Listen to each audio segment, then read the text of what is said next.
Hello, still David, still One Up Gaming, still episode 360 of the One Up Gaming podcast. So we'll go straight into this week's news, and when I say that, first of all, put Evercade on any of our videos as a comment, subscribe to the YouTube channel, and win this Evercade Interplay Collection 2 cartridge. T-shirt, one of our t-shirts. Again, subscribe, leave a comment, t-shirt on any videos for this chance to win a t-shirt.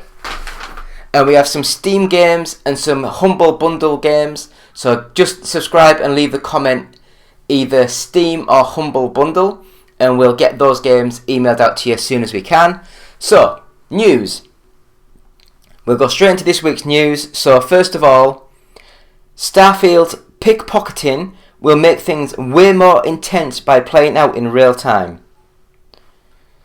Players who enjoy stripping Bethesda's NPCs of everything they're worth won't have such an easy time of it in Starfield, as pickpocketing will happen in real time. Space thieves will have an extra level of intensity when picking the pockets of poor NPCs, as unlike in previous Bethesda games like Skyrim or Fallout 4, time won't pause during, so in Starfield. A Reddit post from Octane 2022 shared a sliver of Starfield gameplay previously gone unnoticed that shows the player creeping around behind an unsuspecting guard as they pull items from their pockets, from their person. Players no longer have all the time in the world to weigh up the odds of taking items, which are presented alongside a percentage chance of alerting the NPC, significantly raising the stakes. Some users also wondered if this means lockpicking will happen in real time too. I wonder if lockpicking will be the same way, said Bar 2112 in the replies. It is in Dying Light and adds a considerable amount of anxiety while trying to lockpick with baddies nearby. Starfield's perhaps the most anticipated video game release in recent memory, and has therefore captured the attention of fans in some wild and wonderful ways. Virtual sandwiches got people talking about it being locked at 30 frames a second, for example, while the ESR revealed drugs, in-game purchase, and jetpack sex. All sounds scrummy to me, to be honest. So what do you guys think? Are you looking forward to the the Starfield game? Are you looking forward to finding out all these weird and wonderful things that happen in this game? If so, please leave comments. We'll chat, we'll talk about this thing. So we're going to the next bit of news, and that is Tencent buys Dying Light developer Techland. Will continue to operate independently and retain ownership of its IPs. So Tencent announced it's buying Polish developer Techland, the studio behind Dead Island and the original Dead Island and the Dying Light series. Techland CEO Paweł Merchuraka announced that Tencent is currently in the process of becoming the studio's majority shareholder. Teaming up with Tencent will allow us to move full speed ahead with the execution of the vision of our games. We have chosen an ally who has already partnered with some of the world's finest video game companies and helped them reach new heights while respecting their ways of doing things. So he also insisted that Tencent will own the studio. Techland will retain full ownership of his intellectual properties, maintain creative freedom, and continue operating independently. What do you guys think? Do you guys think it's a good thing for them, or do you think it's a sign that everyone is getting bought now? Everyone is getting bought. It's crazy. It really is crazy how everyone is at the table to be bought and to be sold. And yeah. So we'll move on to the next bit of news, and that one, my friends, is iconic Beetlejuice statue stolen from the sequel set. A lamppost with a distinctive pumpkin decoration was also stolen. Theft on the Beetlejuice 2 set has seen an iconic statue stolen. The eye-catching artwork featured in Tim Burton's original 1988 comedy classic and was supposed to feature in the upcoming sequel. However, a report from the Vermont State Police has revealed the statue was stolen alongside a lamppost with a distinctive pumpkin decoration on top. We tried saying the name of the stolen statue 3 times, but it didn't come back, they said in a recent Facebook post. Dumb cheese. That's meant to be a drum, sorry, I'm not very good. Vermont state troopers are investigating the theft of this £150 set piece from the Beetlejuice 2 filming location in East Corinth, along with a lamppost topped with a distinctive pumpkin design. Did it actually show what that one looks like? Reportedly stolen between 5 PM on Thursday the 13th and 11 AM on Monday the 17th. So over the weekend. While shooting on location in Vermont. The thieves drove up to the lamppost in an older model GMC pickup truck just after midnight on July 14th, removed the base and then loaded it onto the truck. Security staff reported that the thieves returned on Monday to steal the statue. No arrests have been made. Oh my god. That's ballsy. Absolutely ballsy. What do you guys think? Beetlejuice 2, are you excited? I loved the first one. I really did. I loved Beetlejuice. But for some reason, I just think that a lot of these sequels from movies from 20, 30 years ago, almost 40 years ago now, I guess, just don't have the same character and love that the original ones had. But we'll see what we will see. Comments below. Next up, Elon Musk rebrands Twitter with a new X logo.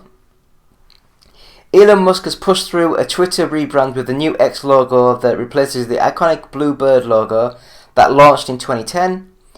Tweets will be replaced according to the Twitter owner, and posts will be called X's. The X logo is meant to be minimalist art deco and may end up changing again in the future. Musk is a big fan of X when it comes to branding, SpaceX, X.com, etc., and is the name of his planned everything app that would encompass. Oh, I've got an itchy eye, sorry. Functions such as paying the bill for bills and ordering a taxi, inspired by the all-encompassing WeChat in China. So what do you guys think? I don't know, it's weird. It's weird that you buy something for that much money and then I know you want to rebrand things and do things your own way, but you've bought Twitter. Everyone knows Twitter. If someone said to me, are you sending any X's? I'm like, what the fuck are you on about? What are you on about? Are you absolutely out your bonking mind? But I don't know. I guess if you're rich and stupid, you can do what you want. Comment below. The original 1987 Teenage Mutant Ninja Turtle series will hit Nickelodeon.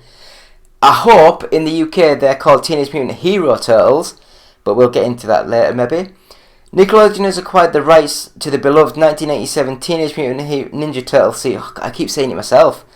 It now owns all 193 episodes of the original animated Fred Wolf series, which ran from 1987 to 1996. Oh, it's not bad. Quite a long series then. In the series, Turtle brothers Leonardo, Donatello, Raphael and Michelangelo battle the Shredder, Krang and other villains and criminals in the streets of New York. Teenage Mutant Ninja Turtles also slated to debut digitally later this month in the US, followed by Nickelodeon branded channels and digital platforms internationally. The news was revealed today during the Teenage Mutant Ninja Turtles Mutant Mayhem panel at SDCC 2023. There, the TMNT co-creator Kevin Eastman said the style of the Mutant Mayhem reminds him of the underground style of the comics he and Peter Laird created. He said after the shown footage, he asked when we were getting a sequel. During the Teenage Mutant Ninja Turtles Mutant Manhattan SDCC 2023 panel, Paramount Pictures and Nickelodeon showed off over 20 minutes of new footage from the upcoming CG animation film. Below is a sneaking in clip from that, which I'm not going to show. So yeah, what do you guys think? Teenage Mutant Ninja Turtles? Should it be Teenage Mutant Hero Turtles everywhere else? Because we UK people are pussies. And we're not allowed to use the word ninja because it's too graphic. Also, if you're Michelangelo, 90% of all your scenes were cut because nunchucks in the UK were banned. So every time you had your nunchucks, it was taken out of the show. That's why in later seasons, he used a grappling hook to fight. Fun fact. So, I guess we'll go to the next bit of news, and again, very similar sort of news to the turtle sort of news. And that, my friends, is Microsoft creates Teenage Mutant Ninja Turtles themed pizza scented Xbox controllers. Announced on the Xbox Wire, the OUG green controllers come with a built-in scent diffuser shaped like a slice of pizza perched behind the gamepad. There are 4 different designs to accommodate the 4 different turtles, but only one flavour of pizza scent on offer. Hopefully it's pepperoni. Fans of the Teenage Ninja Turtles or Gross controllers can enter a competition to win a limited number of gamepads by following the Xbox Game Pass Twitter and retweeting the sweepstakes tweet by August 13th. Satisfy your hunger and kicking butt with the world's first ever pizza-scented controller, designed to deliver the smell of the Turtles' beloved meal to your game time. These exclusive Xbox wireless controllers come with a built-in scent diffuser, shaped like a slice of delicious New York za. The controller comes in 4 variations, each representing the signature colours, weapons and personality of a turtle brother: Leonardo, Raphael, Donatello and Michelangelo. Xbox loves to get weird with its controllers, with other notable creations including one made out of actual jade and a pair of fluffy ones celebrating Sonic the Hedgehog. Celebrating Earth Day in April, the company also announced an Xbox wireless controller made partly from reclaimed CDs, water jugs and other Xbox controller parts. So what do you guys think? I'm looking at these now. They look very similar to each other, apart from they've all got their name on and they've all got their individual picture on the right hand grip sort of thing. I guess they've got like different weapons on, but I don't know. I'd like to see how. I'd like to smell how they smell. If that's gross enough for you, I don't know. But we will go into the next bit of news, because I mean, how many comments can you leave about pizza scented controllers? But the next bit of news is Ryan Reynolds inexplicably rebooting Biker Mice from Mars. So I will just say, before reading this, I love the Biker Mice from Mars original TV show, and I loved the Super Nintendo Biker Mice from Mars game, this isometric racing game. It's really good. So Biker Mice from Mars is making a comeback thanks to Ryan Reynolds. A new reboot of the cult classic cartoon is on its way from Nickel, which will be co-produced by Fubo and Ryan Reynolds' own production company, Maximum Effort. Some people know that I am a motorcycle enthusiast, said Reynolds in an official announcement, so it was only natural for us to jump on board the Biker Mice from Mars. Maximum Effort and Fubo look forward to putting a new spin on this cult classic with our friends at, I was going to say Nickel? I don't know. This new Biker Mice from Mars comes 27 years after the original series ended. The original 90s cartoon told the story of Throttle, Modo and Vinny, 3 biker mice who were the only survivors of a Martian war against a race of obese, foul-smelling invaders known as the Plutarchians. Oh God. After a crash landing on Chicago, the trio must defend Earth from the Plutarchian threat, as the horrifying aliens look to plunder the planet of its natural resources. It's currently unknown who will voice the original trio of biker mice. Yeah, I'm not going to go into much more detail. I loved the Biker Mice from Mars. I really loved the Biker Mice from Mars. I loved it so much. I was an idiot. I loved it. Music. Why did the 90s sort of like cartoons have great music? Late 80s, 90s. Amazing. Anyway, if you're a fan of Biker Mice from Mars, leave comments. We'll comment. We'll talk. We'll talk Biker Mice from Mars. That's how we will talk in the future. Next up, The Walking Dead Rick and Michonne spin-off gets a new title and first teaser. Today at San Diego Comic Con, we got a new look at the upcoming The Walking Dead spin-off series focused on Rick and Michonne, which now has a new title, The Walking Dead: The Ones Who Live. The teaser shown today is narrated by Michonne, who's really been through it over the years and is seen in a sea of red, clearly plagued by the discovery that Rick Grimes, with whom she was in a serious relationship years before, is still alive. The two endeavour to find one another in a dangerous, ever-changing, apocalyptic world. We previously thought that the official title was The Walking Dead: Rick and Michonne, but it looks like that's either been changed or that AMC was just making an official logo for a working title at the time. The series stars Andrew Lincoln and Danae Goet, I don't know. The woman from bloody... yeah, everyone knows who she is.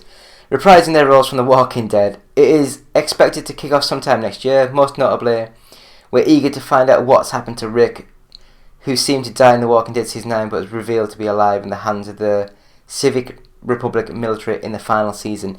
I knew he wasn't going to be dead. He didn't show his body, and I'm sure he showed him get picked up and put in a helicopter. I don't know. What do you guys think? Are you excited for a new season, or has The Walking Dead just died? Has it really just died? And last bit of news that I have got is more Walking Dead goodness.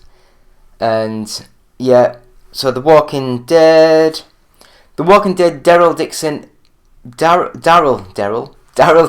and Dead City renewed for second seasons. The Walking Dead, Daryl Dixon has been renewed for a second season before it's even premiered, along with The Walking Dead: Dead City, as announced today at Comic Con.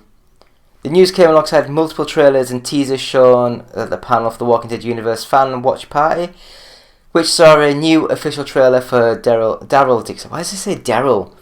The Walking Dead: Daryl Dixon is set to kick off on September the 10th and stars Norman Reedus reprising his role as Daryl after he washes ashore in France and must try to figure out how to get home. That's different. Meanwhile, Dead City is gearing up for its Season 1 final on July 23rd and follows Maggie and Negan through a zombie-filled Manhattan.